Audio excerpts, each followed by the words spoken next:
গল্পটা কন্টিনিউ করি। তারপরে সেখান থেকে আমরা সন্ধেবেলা বেরিয়ে পড়েছিলাম ঘুরতে। শুনলাম যে একটা মোদিজির সুন্দর মন্দির তৈরি করেছে বারাণসীতেই একটু দূরে। জানতে পারলাম অথচ ঘুরতে যাব না, এটা কি হতে পারে? চলে গেছিলাম। এই মন্দিরটার নাম এক্স্যাক্টলি আমার মনে পড়ছে না, তবে যতদূর মনে হচ্ছে শ্রী শ্রীদেব বাবা মন্দির। সবে তৈরি হচ্ছে কিন্তু ভীষণ সুন্দর হচ্ছে। এখনও আন্ডার কনস্ট্রাকশনের মধ্যে থাকলেও যতটা হয়ে গেছে, এত মানুষের ভিড় ওখানে। যেহেতু সন্ধেবেলা গেছিলাম আর তারই আধা ঘন্টা পর মন্দিরটা বন্ধ হয়ে গেল, মানে আমাদের যেতে যেতে প্রায় হয়ে গেছিলো ওখানে 8:30, আর 9টার সময় মন্দিরটা বন্ধ হয়ে গেছিলো।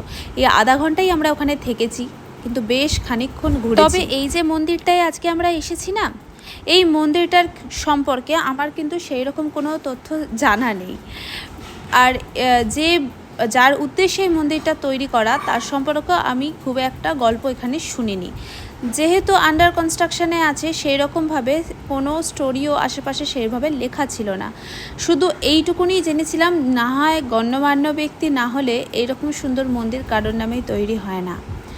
আর যেটা ওখানে দেখলাম, মানুষের আনাগোনা কিন্তু প্রচুর এখনই লেগে গেছে। তবে পুরো মন্দিরটা যখন কমপ্লিট হয়ে যাবে না, তখন যে কত ভিড় হবে আর কত যে রুলস রেগুলেশনের মধ্যে থাকবে সেটাই ভাবলাম। যথেষ্ট সুন্দর মন্দির, ওপরে ঝালরটা দেখে চোখটা জাস্ট জুড়িয়ে যাচ্ছিল। আর আশপাশটা এত অপূর্ব, ভাবলাম যে দিনের বেলা গেলে যে আমি কত ফটোশ্যুট করতাম। নেহাত সন্ধে হয়ে গেছে, আর যেখানটায় যাচ্ছি সেখানেই সেন্সারের লাইট জ্বলে উঠছে। সত্যি অনেক দিন পর একটা সুন্দর মন্দির কিন্তু দেখলাম। এই মন্দিরে ঘুরতে ঘুরতেই আমাদের প্রায় 9:10 হয়ে গেছিলো, কিন্তু কেউ কিছু বলছিল না দেখে আমরা বেশ খানিকক্ষণ সময় এখানে থেকেওছি আর বসেওছি। তারপরেই দেখলাম যে আস্তে আস্তে সকলকেই বেরিয়ে যেতে বলছে। তো আমাদের একদম শেষ সময়ের মধ্যে আমরা বেরিয়েছিলাম। দেখো এখানটা দেখলেই বুঝতে পারছো, এটা মন্দিরটা কিন্তু এখনও কিন্তু তৈরি হচ্ছে। এরপরেই আমরা চলে যাব বিখ্যাত একটা জায়গা, সেটা হচ্ছে বেনারসে চাটওয়ালা গলি। মানে সেখানে হরেক রকমের চাট পাওয়া যায়। আর প্রথমেই আমরা গেছিলাম এই রাজশ্রী সুইটস। এটা হচ্ছে একেবারে বারাণসীর বিখ্যাত দোকান। যারা যায় তারা সকলেই এই মিষ্টির দোকানটায় অবশ্যই যায়, ঠিক আমাদের এখানের মতো। এই হচ্ছে রাজশ্রী সুইটস। আমরা ভেতরে গিয়ে বেশ কিছু মিষ্টি কিনেছি। তবে আমাদের এখানে যেমন পিস হিসেবে বিক্রি হয়, ওখানে কিন্তু কিলো দরে, মানে ওজন করে নিতে হবে। তো আমরা নিয়েছিলাম। আর তারপরে আমার উদ্দেশ্য ছিল মিষ্টি খাওয়া নয়, চাট খাওয়া। তো ওখানে আমার জন্য এটা আনা হয়েছিল আলু পাপড়ি চাট, আর একটা হয়েছিল পনির চাট।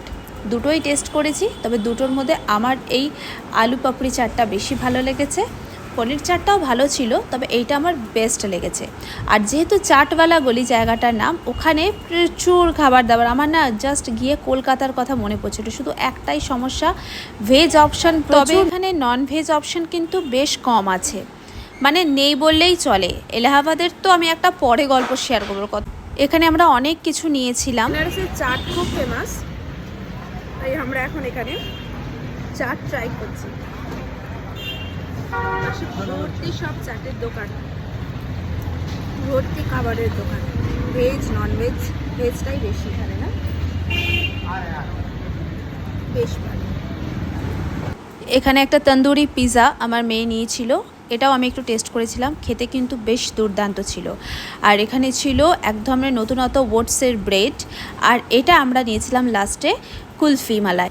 এর সাথে তো আলাদা করে কোনো তুলনা হয় বলে আমি মনে করি না, কারণ এটা জাস্ট অসাধারণ খেতে ছিল। একদম মানে মনটা একেবারে তৃপ্তিতে ভরিয়ে দিয়েছিল। আজকে তবে এইটুকুই থাক, আবার তোমাদের সঙ্গে দেখা হচ্ছে পরবর্তী ভিডিওয়।